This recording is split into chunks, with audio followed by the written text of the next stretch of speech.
இப்போ தின்பங்கள் பகுதியில் நம்ம ரொம்ப சுலபமாக நொடியில் தயாரிக்கக்கூடிய ப்ரோக்கோலி கோன்கள்.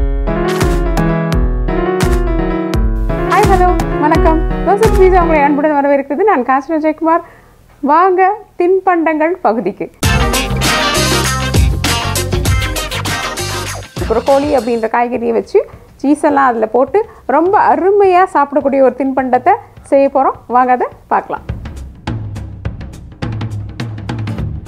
இப்போ நம்ம இந்த ப்ரோக்கோலிகளை வெந்நீரில் போட்டு அதுக்கப்புறமா குளிர்ந்த தண்ணியில் போட்டு பிளான்ச்சிங் அப்படின்னு சொல்லக்கூடிய ஒரு பக்குவ நிலையை நம்ம இந்த ப்ரோக்கோலிகளை பண்ண போகிறோம். அதாவது அதில் இருக்கிற மேலே இருக்கிற பூச்சிகள், புழு, சின்ன சின்ன ஏதாவது இருந்ததுன்னா வெளியில் வந்துடும். ப்ரோக்கோலி மற்றும் காலிஃப்ளவரை இந்த முறையை பின்பற்றி நம்ம பண்ணோன்னா நம்மளுடைய பூக்களில் வந்து எந்தவித குறையும் இல்லாமல் இருக்கும்.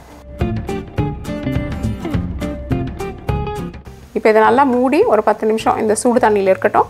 அதுக்கப்புறமா நல்ல குளிர்ந்த தண்ணீரில் நம்ம இதை கழுவிட்டு எடுக்கலாம்.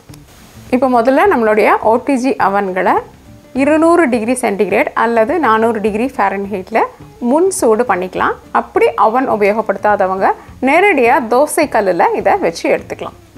நம்மக்கிட்ட கழுவி சுத்தம் செய்யப்பட்ட வெந்நீர் மற்றும் குளிர்ந்த தண்ணியில் கழுவி சுத்தம் செய்யப்பட்ட ப்ரோக்கோலிகள் தயாராக இருக்குது. இப்போ இதை நல்ல பொடியாக நறுச்சிக்கலாம்.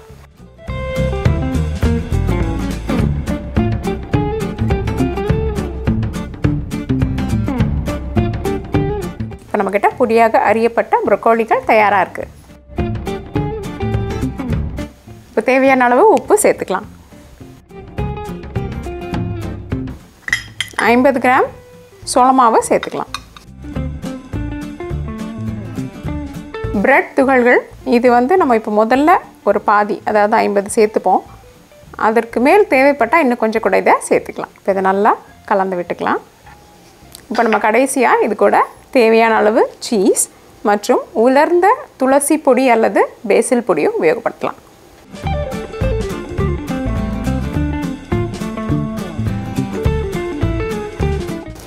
நம்மளுடைய ப்ரோக்கோலி கலவை தயார்.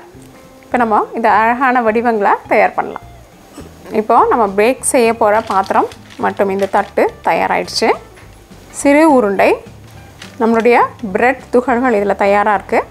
அதில் நம்மளுடைய வடிவங்களை கொண்டு வரலாம்.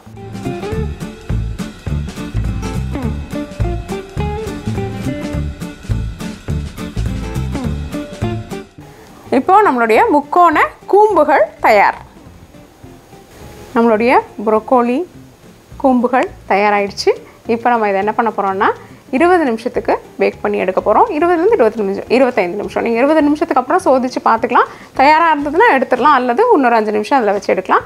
இதே நம்ம தோசைக்கல்லில் பண்ணும்பொழுது என்ன ஆகும்னா, தோசைக்கல்லில் சிறு தீயில் இதை வச்சிடணும். வச்சுட்டு திரும்பவும் 5 நிமிஷம் கழித்து அடுத்த பாகம் படுற மாதிரி இப்படி வைக்கணும். அப்படி வச்சு உருட்டி எடுக்கும் பொழுது தான் இது வந்து நம்மளுக்கு தோசைக்கல்லில் தயாராகும்.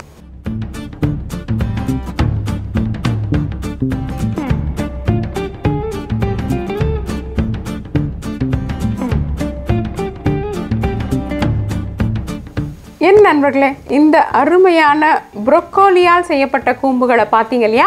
இது ரொம்பவே அருமையான ப்ரோக்கோலி கோன்ஸ் வகையாகும். இது வந்து முறுமுறுன்னு இருக்கும், அதே நேரத்தில் மெத்துன்னு இருக்கும். குழந்தைகள் விரும்பி சாப்பிடக்கூடிய ஒரு அருமையான ஆரோக்கியமான உணவு. செய்து பார்த்து நிச்சயமாக உங்கள் கருத்துக்களை எங்ககிட்ட நீங்கள் பகிர்ந்துக்கிறீங்க. தோசை பீட்சா என்றென்றும் உங்கள் நாவிற்கும் வயிற்றிற்கும் நல்லதொரு சுவை. இந்த வீடியோ உங்களுக்கு பிடிச்சிருந்தா லைக் ப்ரெஸ் பண்ணுங்கள். தோசை பீட்சாக்கு மறக்காமல் சப்ஸ்கிரைப் பண்ணுங்கள். இது முற்றிலும் இலவசம். மற்றும் உங்களுடைய பிரிண்டபிள் ரெசிபீஸ்க்கு dosa@pizza.com செய்யுங்கள். நன்றி, வணக்கம்.